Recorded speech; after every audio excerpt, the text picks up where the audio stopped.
आप देख रहे हैं अल्फा डिफेंस हिंदी में आपका स्वागत है।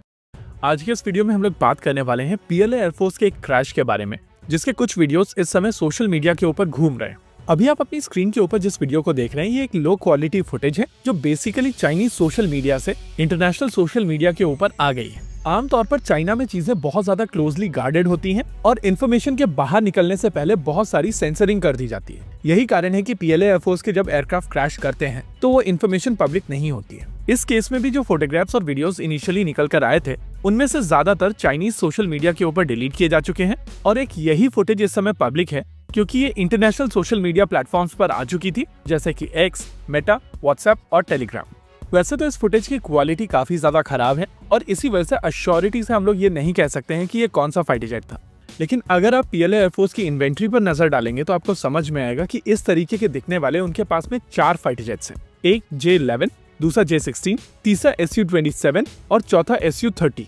लेकिन जिस तरीके की पेंट स्कीम दिखाई दे रही है उस हिसाब से लग रहा है कि ये J-11 एयरक्राफ्ट है। हालांकि मैं दोबारा से ये चीज एम्फेसाइज करूंगा कि एश्योरिटी के साथ हम लोग यहाँ पर ये नहीं कह सकते हैं कि ये कौन सा एयरक्राफ्ट है, लेकिन ये चाइनीज प्लैंकर फैमिली का ही एयरक्राफ्ट है। इस एपिसोड के साथ में हम लोगों को 2 चीजें समझनी पड़ेंगी और इन 2 चीजों के बारे में हम लोगों को बातचीत भी करनी पड़ेगी। पहली चीज, आमतौर पर हम लोग मानते हैं कि चाइना के अंदर से किसी भी तरीके की इन्फॉर्मेशन पब्लिक नहीं होगी और जिस तरीके का कंट्रोल चाइना का अपनी मीडिया के ऊपर, अपने लोगों के ऊपर और सोशल मीडिया के ऊपर है, उसके चलते चाइना के साथ में इन्फॉर्मेशन वॉरफेयर नहीं किया जा सकता है। इस एपिसोड के बाद में एक चीज क्लियर हो जाती है कि ऐसा बिल्कुल नहीं है कि चाइना के अंदर से इन्फॉर्मेशन नहीं आ सकती है, लेकिन अगर सही तरीके से सही जगहों पर और सही टूल में इन्वेस्ट किया जाए तो चाइना के अंदर से भी इन्फॉर्मेशन पब्लिक की जा सकती है।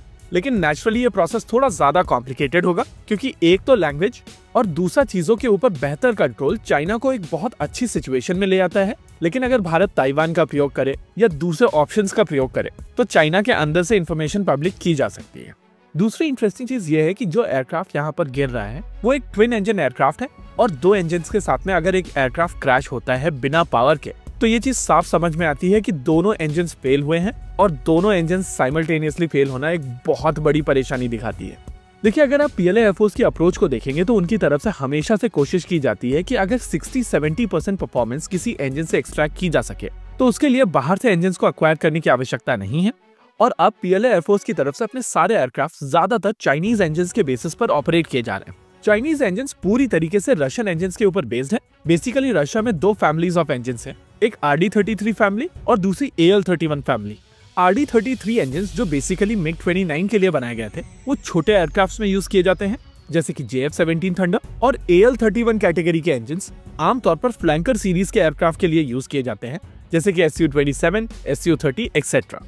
इसी AL-31 के बेसिस पर चाइना की तरफ से WS-10 इंजन्स बनाए गए थे, जिसमें टेक्नोलॉजी ऑलमोस्ट AL-31 कैटेगरी की ही है, लेकिन इन इंजन्स के डायमेंशंस को थोड़ा चेंज करके इनके थ्रस्ट के ऊपर काम किया गया था। नेचुरल है कि इस तरीके से अगर आप थ्रस्ट बढ़ाते हैं तो आपके इंजन की लाइफ फर्दर डाउन जाती है, लेकिन फिर भी पीएलए एयरफोर्स की तरफ से इन इंजन्स को मास प्रोड्यूस करके अपने एयरक्राफ्ट के ऊपर डाला गया है। हालांकि समय के साथ साथ उनकी तरफ से कुछ चेंजेस लाए गए हैं और इन इंजन्स के फर्दर इंप्रूव्ड वेरिएंट इस समय पीएलए एयरफोर्स अपने बेड़े में शामिल कर रही है।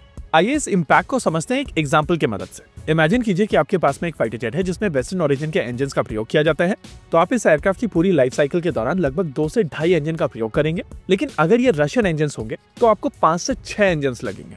अगर ये चाइनीज इंजन होंगे तो आपको 7 से 8 इंजन्स लगेंगे और इसी सीक्वेंस में आपका मीन टाइम बिटवीन ओवरहॉल भी कम होता चला जाएगा। यानी कि अगर आप ऐसे इंजन्स का प्रयोग कर रहे हैं जहां पर वेस्टर्न इंजन की टेक्नोलॉजी यूज की जा रही है तो आपकी ओवरऑल अवेलेबिलिटी भी ज्यादा होती है। इसके इम्पैक्ट को समझिए।